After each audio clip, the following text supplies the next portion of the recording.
Okay, you want to improve your reading fluency with music, and you need to learn some of these musical patterns.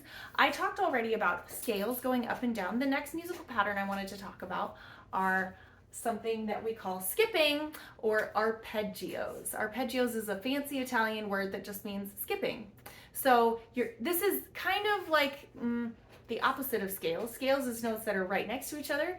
Arpeggios or skipping notes are where you are not playing notes that are next to each other, but you are still going in a direction.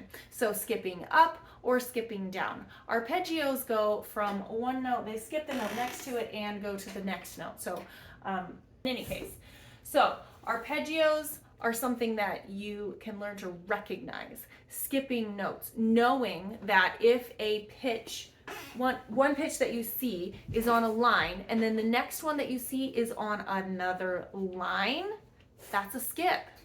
Okay, so if it goes from a line to a line, there's a space in between there that you're not playing. So just start to notice that pattern, that when you go from line, like those are all arpeggios, and those are skipping notes, and you can start to recognize that pattern. So you can learn to know what skips look like. Now, when we get into music like Mozart, the arpeggios get a little more complex than what I just described, because we have thirds and fourths, but generally speaking, just get to know what skips look like in the music.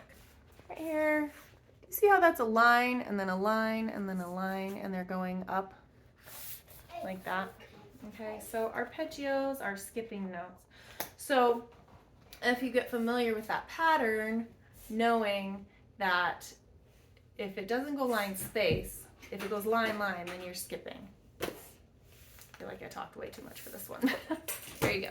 Skipping notes, arpeggios.